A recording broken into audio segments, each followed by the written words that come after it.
And we're on. My friend, it's a huge honor to have you for the first time on our Quebec radio show, Prescription Punk Rock.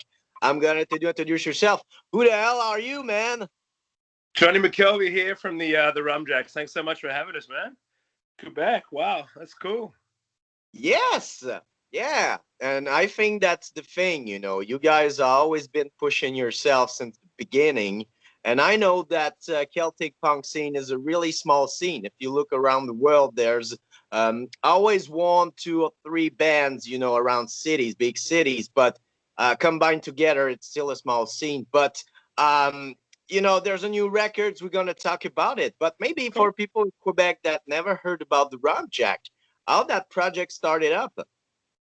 Cool, yeah. So like what, 12 years now, I guess. We all by chance, I guess, original members met in the western suburbs of Sydney, up in the Blue Mountains, where we all lived at the time, and chance meetings at pubs and whatnot, and people who knew people. We were all in different bands at the same time, and yeah, long story short, we all by chance pretty much met each other and understood that's the kind of band we wanted to start to play, and that's basically where it happened. We pieced the band together. Like I said, we were all playing in bands at the same time, pretty much all playing in bands at the same time. And yeah, it was pieced together. And then about a year or so later, the kind of final lineup was solid, yeah, I guess, And then, and yeah, that was it. And then we kind of pretty much went gung ho from there on and played as many gigs as we could, started recording as soon as we could, released as soon as we could. And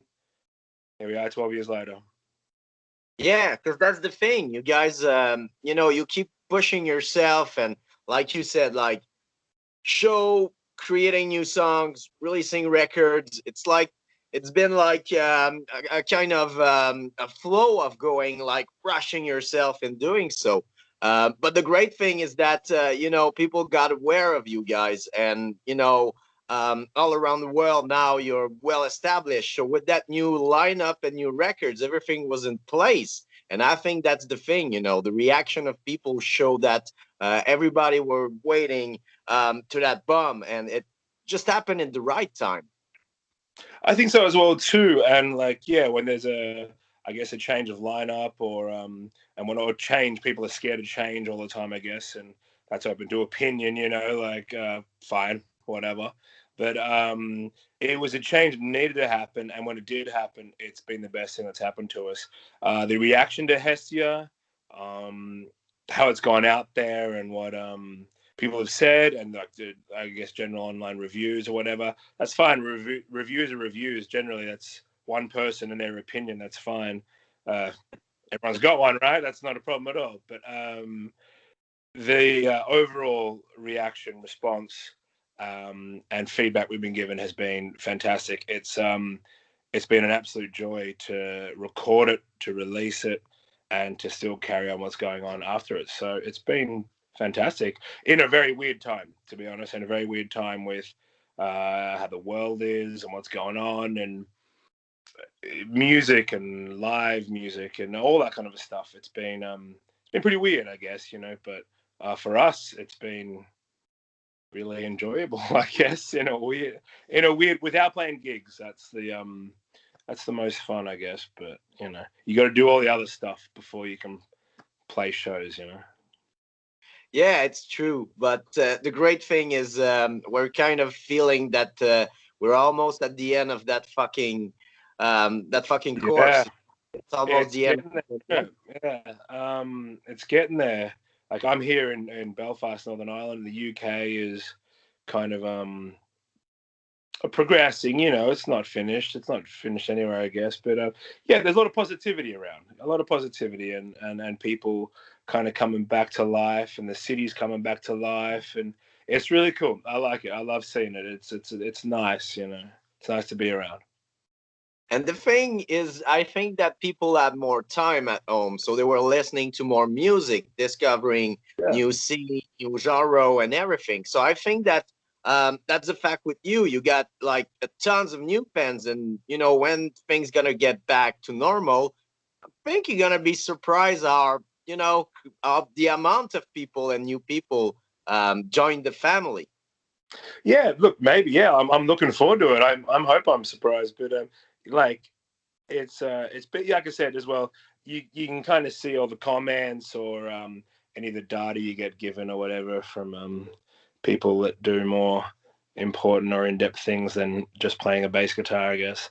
But and yeah, it's super cool. Like it's really interesting to see, and more people that are liking it or being interested in it or discovering you is amazing. And again, like I think with Hestia, with releasing that, it was a kind of a big one for us in many ways.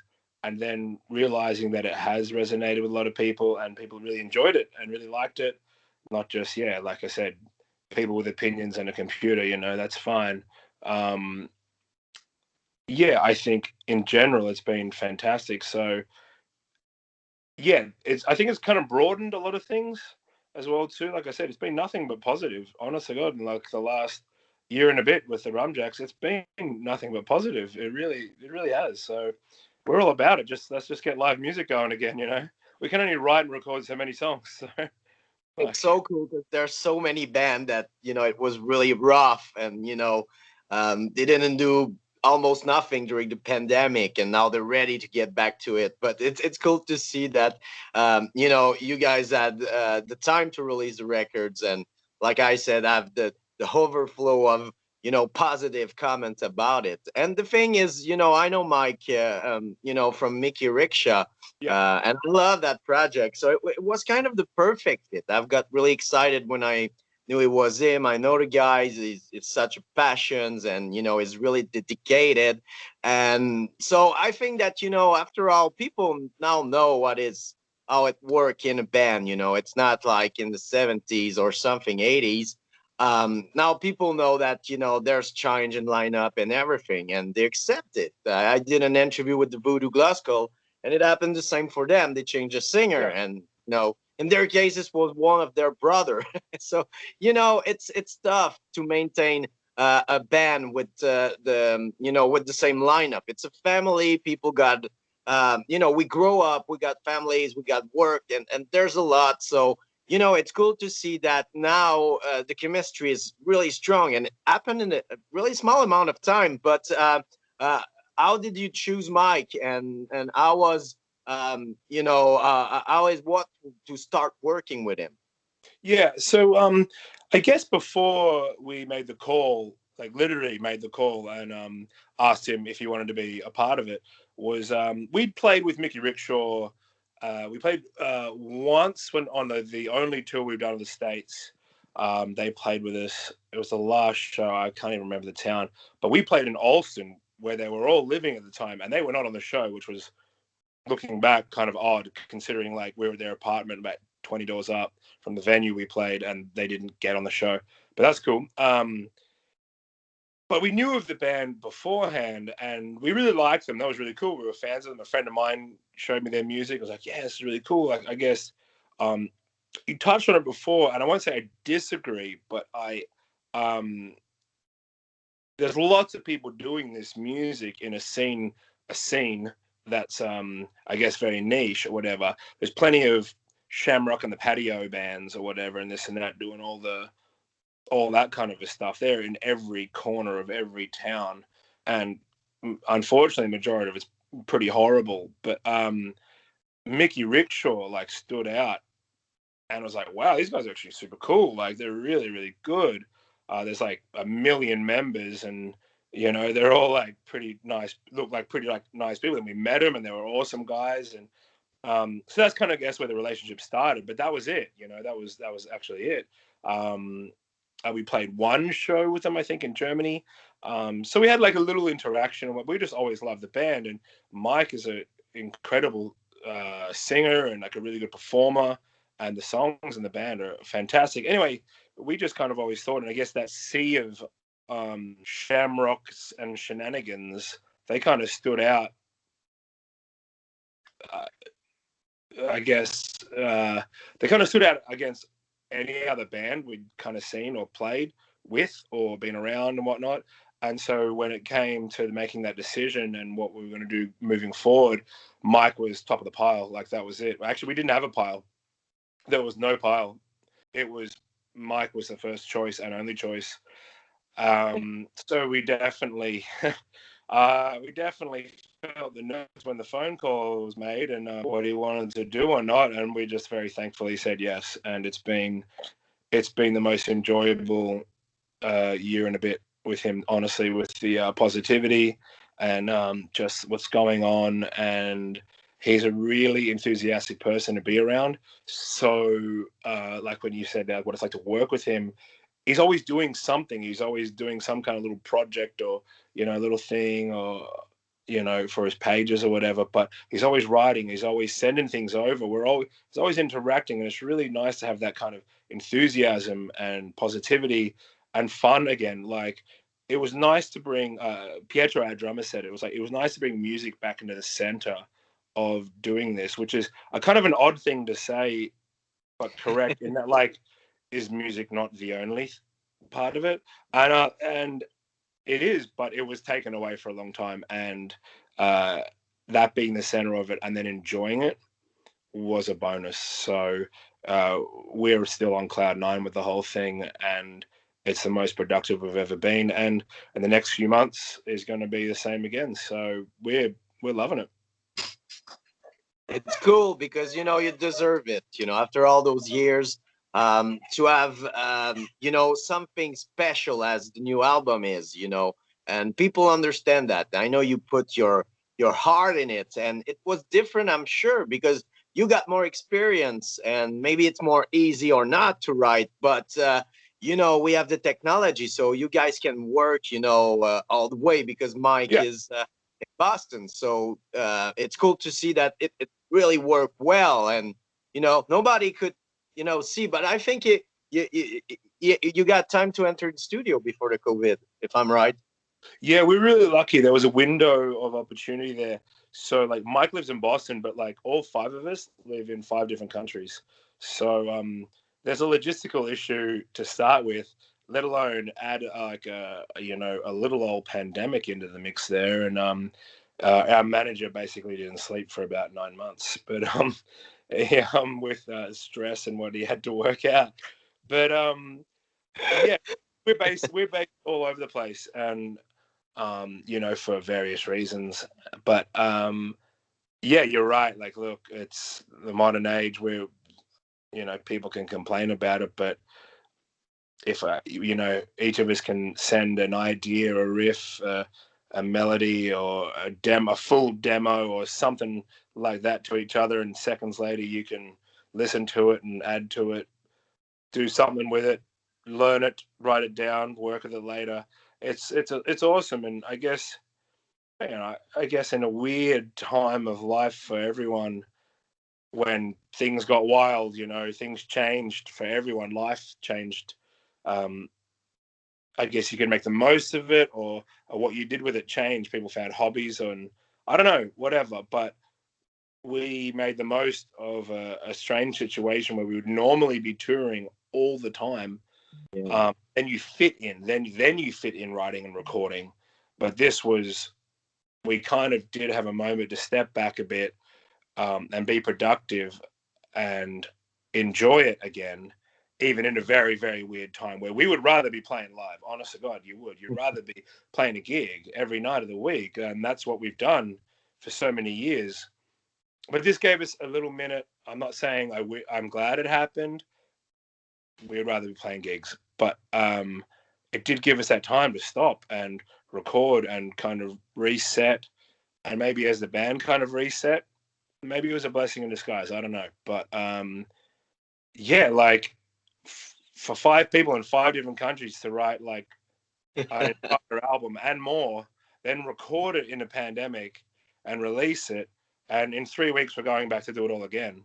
Like, you can be lazy, you can make time to do things, or you can't. Like, it's up to you. Like, if that's writing music, recording music, or taking the dog for a walk, I don't know. It's up to you, but um yeah, like plenty of bands are making music or doing things. You can't play gigs. Make the most of your time. I don't know. There's laziness in every aspect of life, like life, I guess. But it's up to each It's band. It's true. It's true. And I think that, like you said, there was a huge purge, around the scene. So when everything's going to get back, it's going to be really cool, the vibe and everything. And I think people will less complain. For how many times, I don't know. But I think it's going to be just the moment and being, with people that you love and you share the same passion and just have a fucking good time. And I think the Rum Jack is the perfect energy or cocktail, whatever you want to Yeah. call that explosion of positive vibe with a great I think uh I think in general there's going to be an appreciation, like we're going to appreciate each other more. We already did, and being around each other, appreciate being on stage or being in a tour van or being in a studio, where maybe sometimes it felt like a bit of a drag. And I guess maybe people might be the same with live music, going to a gig, um, the old you don't know what it's got till it's gone kind of a thing, whatever. But everyone misses live music. We all miss live music. I miss watching it. I miss playing it. And so, like, maybe it's going to be an interesting time. Like it's there. It's like that close. So it'll be nice. It'll be interesting to see what it's like playing live again. Are people going to go more mental? Who knows? There's just a general appreciation. Who knows? It can be exciting. Like just stay positive with it and if it's good, it's good. If it's not, it's not. But I do think people are generally going to be appreciative of entertainment in general coming back and whatnot, and us the same. We're going to be appreciative of being able to play for people. So it's going to be cool. The next coming months or whatever, as things get better, which is super cool. We'll see how we go. yeah, and I think that people are ready for a new generation of band. The thing is, we saw that with festival, it was the same name coming up, and it's cool. They work hard and they deserve it, but I think that people and the business need new blood. And everybody know that there's something happening in the scene right now, the punk rock scene, the Celtic scene. There's something, and it's a really festive music, and people gonna look for that. Yeah, I agree as well. Like it's like you said, it's enjoyable music. It's not hard to get your head around. It's not like you know, it's kind of it does have a broad appeal, and I guess that kind of crossover of folk and traditional and Celtic music, if you will, and whatnot, with punk rock and high energy music.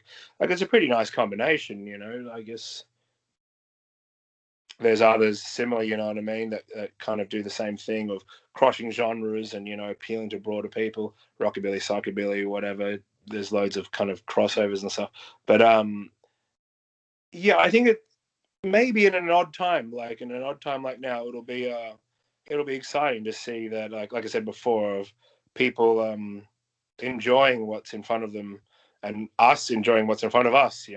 So I don't know, maybe it's going to be a really like beautiful moment where we all put a pause in things and we all come back and it's all looked at a bit different. I don't know. We'll see. Maybe we'll do another interview and we can kind of like recap on what we thought it might be. Yeah, it's the part one. There's gonna be a part two later, so we can judge what's happening. Yeah, Yeah, we'll do it it's in 12 months. Yeah, we'll do it in 12 months, and then we'll see what happened, and you can like take notes and be like, yeah, you didn't know what's going on, but yeah, we'll see what happens. I think there's a big 12 months ahead at least for sure for everyone. For everyone. better than that. Come in person in Canada. Yeah, we're working on it. You guys, if you can have a nice little chat to your government and put a personal note in about your visas, that'd be great. So you guys, I make it easy to get in your country. Well, I know it's a pain in the ass, and it costs a lot too. That's the thing. And with you guys in different country, but I'm sure we can work something in the future because you have tons of fans all over Canada. People love you guys, and. Yeah, and on a serious note too, like we recognize that all, like we see it, like well, it's not just the comments, like I said, you get all the geeky emails, that are the No, stats and all the goddamn fucking punk. yeah, I know. Shit, We think they yeah, know the rules of punk rock. yeah, we get it all. We get it all. That's fine. But And like I said, I guess yeah, Canada and the States and South America, like we owe you guys. We do. Like we're well aware of it. We are very very well aware of it. And yeah, we do feel bad because we are trying. I swear to my life, we are trying. We have been trying for a very long time to get there.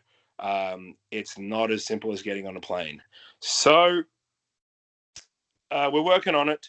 Things are progressing. We got some like super cool news coming up with stuff like that, and you know, the ball rolling with it. But you know, we're trying. We honest to God are, and yes, we owe you guys a million and one shows, a million and one beers, and I hope to repay it.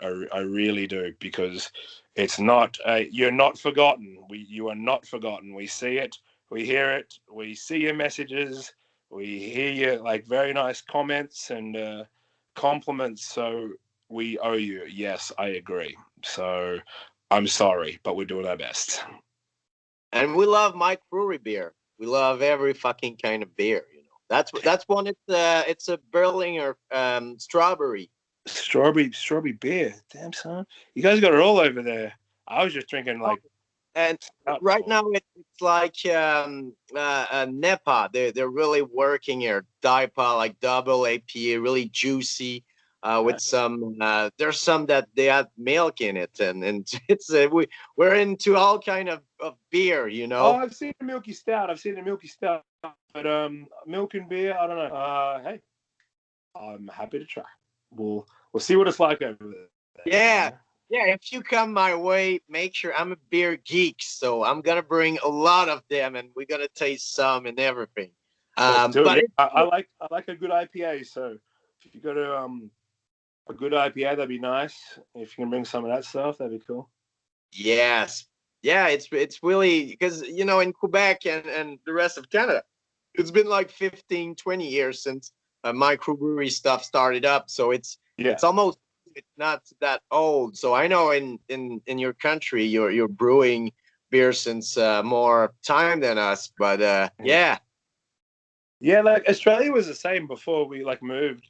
Yeah, that microbrewing and whatnot was really taken off, which was super cool because it just kind of made things interesting. And a lot of like super cool companies like Young Henry's in Sydney, mates of ours, kind of started up a brewery there, and it took off. Like, and it just kind of it was really nice to see in certain areas or demographics where like those little breweries, I guess those microbreweries, started taking over those real like kind of mass ones. Where people started giving a bit more of a damn about their horrendous beer that they just kind of ordered because they ordered it. Um, so that was kind of really cool. Yeah. So it is good. Like I've seen all the memes, all the stupid shit about like beer wankers and like IP like the IPA starter kit and all that shit. But fuck it, it's a nice beer, isn't it? Like whatever, it is what it is. So yeah, we're that's another thing about touring. You get to try lots of different drinks around the world. yeah, and I think that microbrewery stuff is really you can make the connection with the punk rock scene. It's really DIY, and like you said, it's David against Goliath, and they're taking over like really huge breweries that are very well established, and they bring Yeah, tourism, which government fucking love, and because I've got friends that travel all around the world just for fucking microbrewery stuff, and they're really yeah. geek, but it's like in the punk scene, people go to show, they buy the vinyl, the t-shirt and everything. We need them. We need people like that. And I think people realize way more now the importance of merch. 100%. It's also supporting like local business or supporting like it's not just like supporting the underdog or whatever this and that. If a product's good or something's good, you support it, And if good people are doing good things and like and it just happens to be a brewery up the road, then go to that. Like I think that's super cool. Maybe there's more of a consciousness of that. I don't know, but yeah, I can only really comment on like from Australia or being over here and whatnot now. But it is cool to see that like people do support it now. Maybe there was like a blissful ignorance, I guess, towards. I know we're talking about alcohol here, but I guess to those major things. You turn up to a pub, you order one of the five beers on tap, and that's changing now. You know, society changes, things change, and that's cool. Sometimes for the better, and I guess that's one of them now. You know, like other people doing cool things, and if that's booze, that's cool. You know, you go to a pub and you try different things.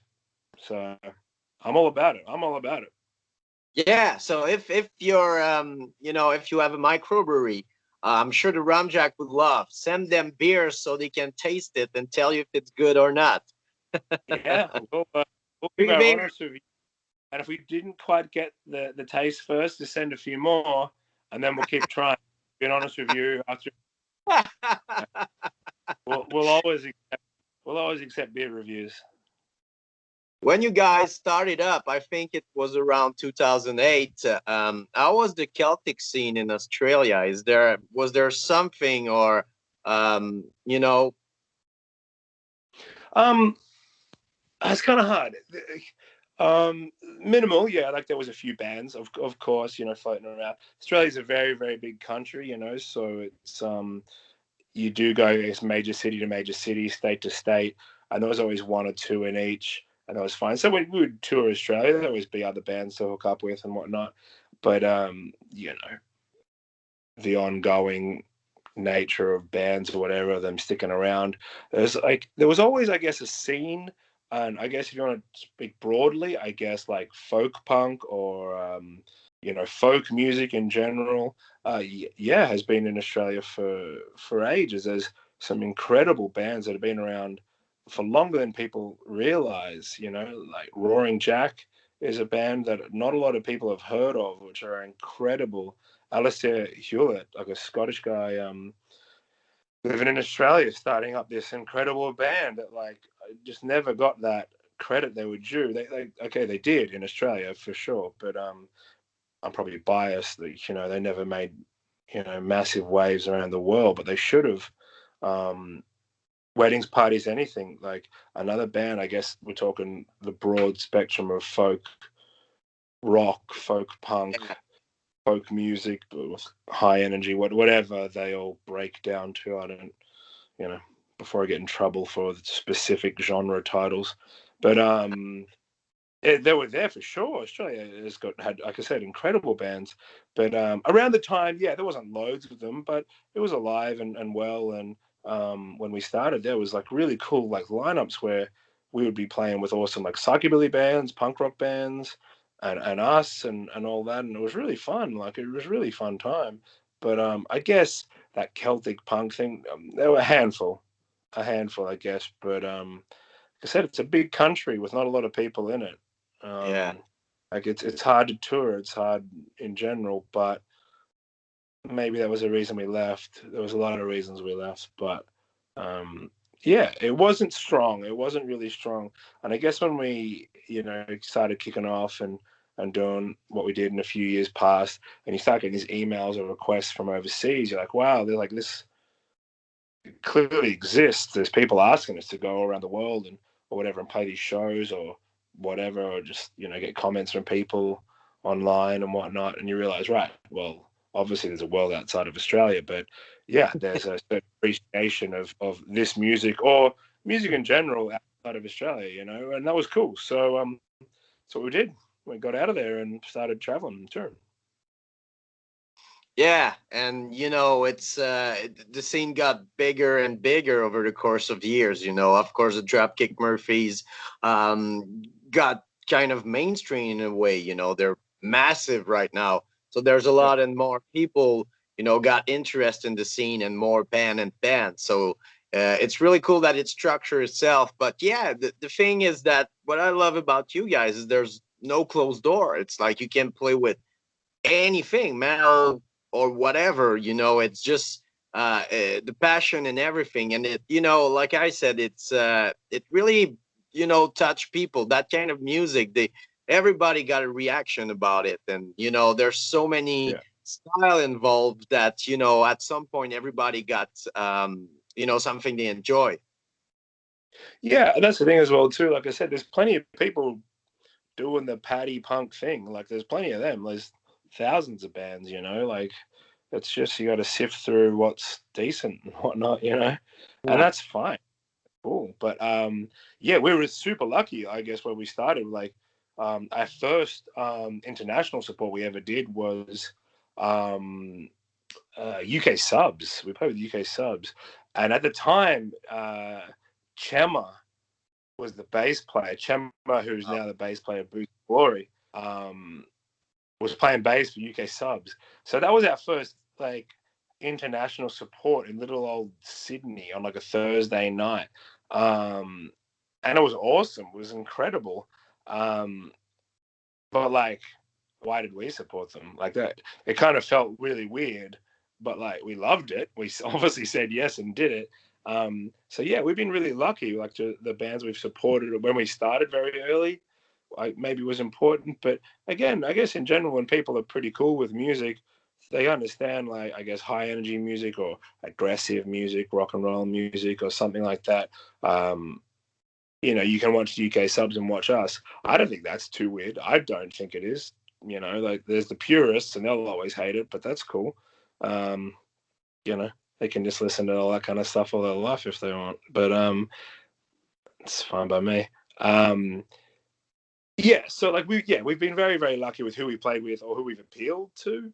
We didn't reinvent the wheel, like, as a band, but I guess we maybe did it a bit better. I don't know. People seem to like it. So, we got on good spots and worked our asses off, It's also not just like being the crusty band playing with the crusty band. It's like, if you got a band that sells tickets, promoters will probably put you on it, It's, they, they, they'll do it for business decisions, We'll do it for fun. So it's, it's fine by me. Worked out good for us, but, in general, you just got to work hard. That's it. You might play a gig that you're really not supposed to, like, on paper look like you're supposed to play. Our second ever international sport was Leftover Crack in Sydney, and then we were like, Jesus Christ, we should never, like, why are we playing with Leftover Crack? And I think we were the main support. There was like 8 bands on that day or something. It was a weird day, but it was fun. It was so fun. And then, yeah, we made really good friends with the promoters, and then we played with GBH after that. So we supported GBH. So our first 3 shows were UK Subs, international shows, international supports, I should say. UK Subs, Leftover Crack, then GBH. Like, wow. It didn't go down well with some people, but fuck them. Go get a beer, go have a smoke, don't watch us. That's fine. But worked out fine for us. It's cool because they're a legendary band, so they influence you. So when you meet them and you learn that they're really cool guys, and it's the thing, I met GBH and they're such rad guy, and everything. So I think it was the same with them when they started up, people complaining about everything, but they saw something in you, and that's why it happened. And it's cool that. I guess as well too, like I said, I kind of maybe took the piss out of the purists, of any genre. They exist. They exist in all of them. That's fine. But there's also people who enjoy music, And Yeah. I personally love it if I was to go watch a show and you discover a band, like if you go and watch like 5 crusty bands play, then you're going to watch 5 crusty bands play. They all 5 might be really good, but you've just watched 5 crusty bands. I'm all about like mixed genre or whatever, but they always complement each other. I don't think it was like that ill place we played with GBH or Leftover Crack or whatever. I really don't.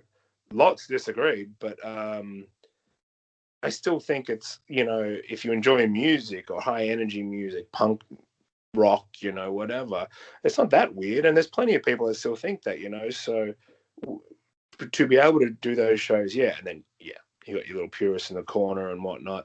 But you just got people who want to go out and have a good time and, watch me discover new bands. How cool is that? Like, you all know, like when your mate gives you like a band, a recommendation, you're like, how did I not know about this or whatever? Or you go to a gig, you start watching a band and go, right, who's that? Who is that? And how did I not know about that band? Just because you paid your $15 and watched, GBH or this band, the one band you went for. Yeah, it's super cool, so I said it's worked for us. Yeah, and the thing in Quebec that I love is that people are, they really love music. Every style of music is working in rap, metal, punk, altcore, whatever. And people are really more open minded when it came to shows and everything. And when it came to festival, it's the same thing. It's all about diversities. So you can bring more people and, Yeah. like you said, discover new band. And I'm that type of guy. When I was a kid in high school, I'm 39. I was going to see every band the night of the show, and I Yeah. discovered a lot of great band in that way, and some of them become really famous band. Yeah, that's exactly it, man. And you can always look back at the day. You're like, I remember seeing them to like 30 people in the crowd or whatever, and it's not like a Was you or not? yeah, cool. It's not a bragging rights thing. It's just like, yeah, like it was good music on a good night with good people. Like that's as simple as that. And then more and more people love it, and that's not a bad thing. That's good. Like bands that are big deserve to be big because they did something right. So I'm all about it. Like I said, you go to a gig and there's mixed kind of genres or whatever you want to call it, or the typical lineups, and it works. Happy days. Happy days. We all know, but it's a weird question. But there's gonna be a few show coming up. But what the next step for you guys? How's gonna be the rest of the years and maybe next year? We're super busy, to be honest with you. Like these last few weeks have been very, very busy for us in regards to organizing it. But so look, in general, so we're all meeting up again in a few weeks. We're going to head back to Italy, and we're going to the studio we record there in Milan. We're going to go back. I don't know if I meant to say it or not, but yeah, we're going to record again, keep recording. Like I said, if we could play 12 months a year, we'd do it. But right now, still, we can't, and that's fine. We're on the verge of it. So we just got loads of music, so we're going to go and record it. What we'll do with it, I don't know. Depends on how much we record. But yeah, so we're going to meet up in a few weeks, and we're going to start recording pre-production and kind of clean up some demos and all that kind of fun stuff. And then we got some scattered stuff around Europe in the summer. Um, Things are getting kind of better depending country to country around Europe. So we are playing some shows, and today, my time, we just announced our fall tour. So it's basically October to the end of the year. That's us. Fingers crossed, nothing changes. Yeah, back to the club shows of Europe. So the last 3 months are spoken for, and this summer, recording and doing what we can around Europe. And then yeah, next year again we've announced our UK and Irish tour. So that's January, February.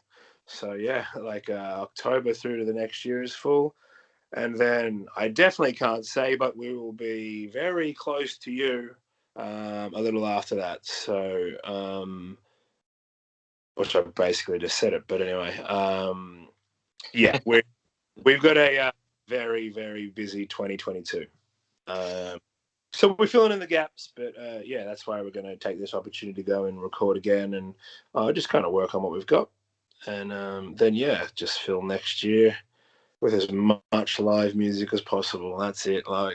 That's us being selfish. It's like, right, no recording.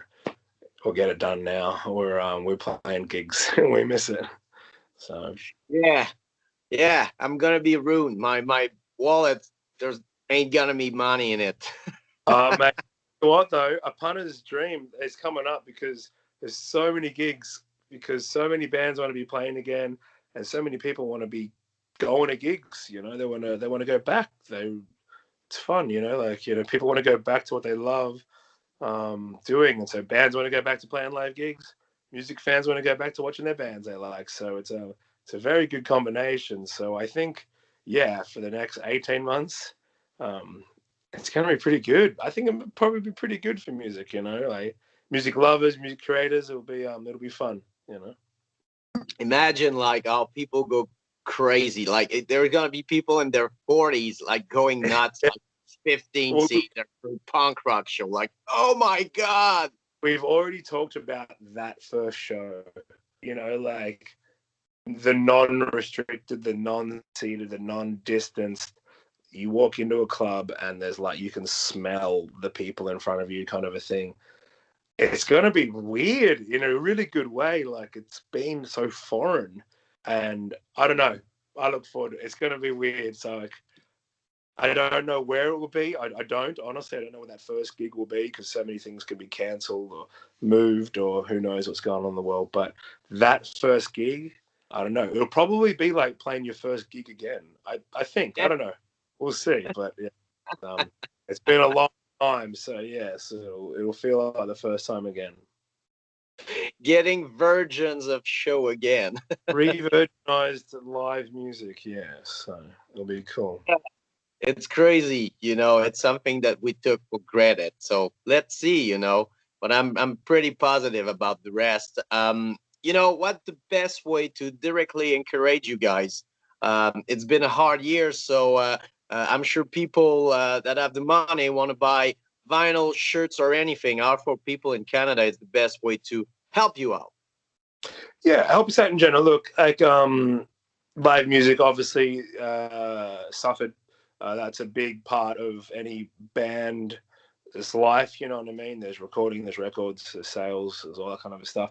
So that was removed. Uh, for now, before live music comes back, because when that does, I just say buy a ticket. Don't ask for door spots. Go to the gig. If it's a Wednesday night, you're feeling a little bit tired, turn up to the gig. But anyway, that's coming. That's coming. Yeah, remember that you were inside for a year and a half, so fuck the Wednesday thing. Go for it. Go out, go and do it because the bands are itching to do it. Just go and do it, please. But if I guess bands, people still want to really support the bands. Is I guess it's just general things, Yeah, merchandise is a huge thing for bands, but yeah, online is a weird and wonderful world, and I still get my head around it. I still am because it changes so much. It's weird, and that's fine.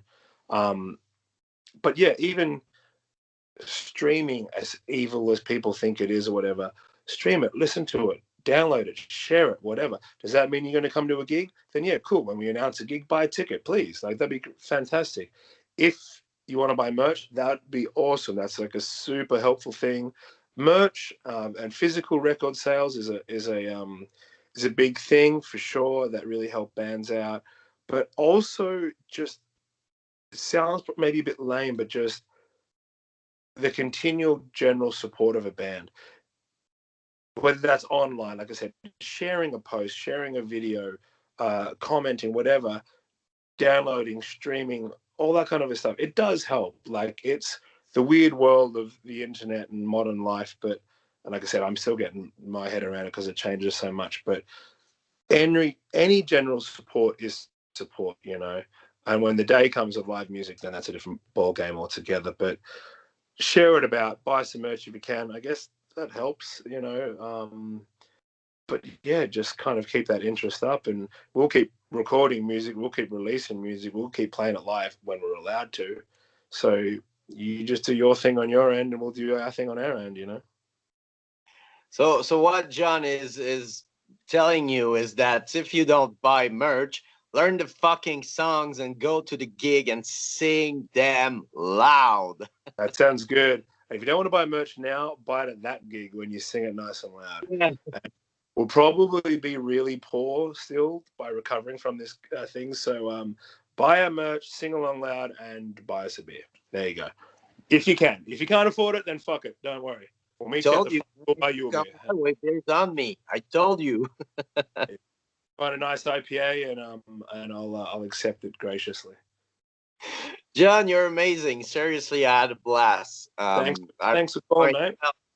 I've been following you guys, and the evolution is so cool to see, and for us, it was a huge honor to have you on the show. We're gonna do huge specials, play some new, some old songs, and we're gonna wait for you guys. And if people see dates in the U.S., make the road trip, man. You're one of those few band that people have to see one time in their fucking life, and I will.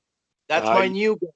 You are I on my top list. I guarantee you will. I guarantee, unless some meteor from outer space comes and destroys us all, you will. Like I said, we are making every single effort humanly possible to make it over to you. And like I said, we are well aware of the support we've been given for many, many, many years. So we do owe you. We owe you 1,000,000 gigs and a half, and we will do our best to repay that as soon as possible. So the world's weird at the moment. It still is weird, but it's getting better. And any news when it's there, we'll be sharing it. So I look forward to seeing everyone who, like I said, has supported us for so many years over there. And again, I am sorry, but we have tried, and we are still trying. We will be there. We will be there. Damn it. I'm sure Justin Trudeau, our prime minister, listening to Prescription Punk Rock. So, Justin, come on, for the Rumjack. Bring Yeah, their ass. Want that. We need that. it's a And then nice. you screw up a lot, so come on. We deserve it. Yeah, yeah. Well, look, we'll get there. As like I said, if you could speak to your little immigration and visa department, that'd be great. But no, it's all those red tapes and all that crap, isn't it? But we'll get there. We're trying. We're there. John, have fun, and with the recording, because it's going to be crazy in Italy.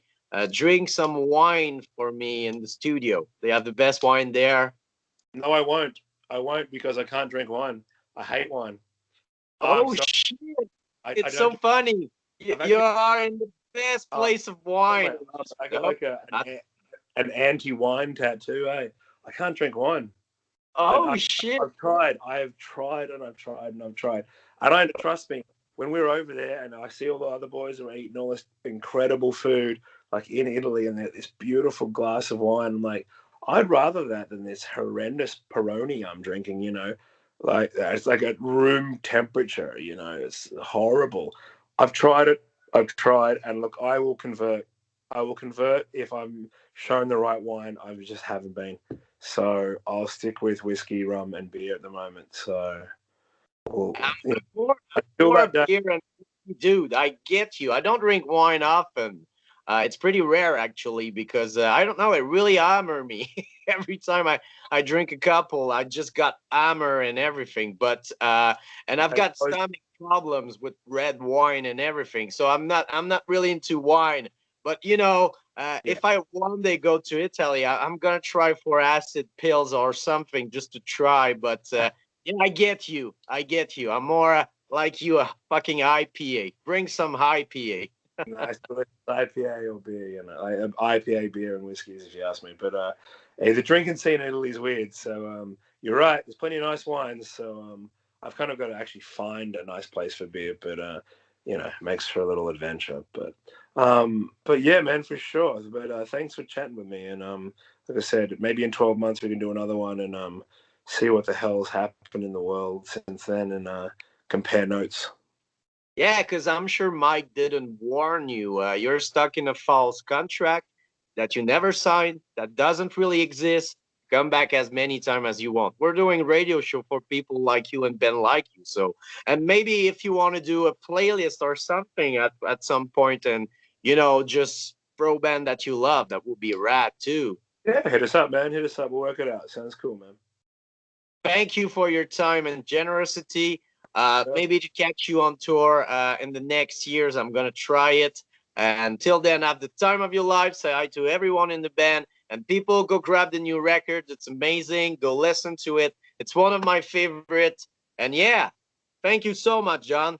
You're very welcome. Cheers, guys. Take care. Enjoy, and I'll see you soon. Take care. Bye bye. Bye bye.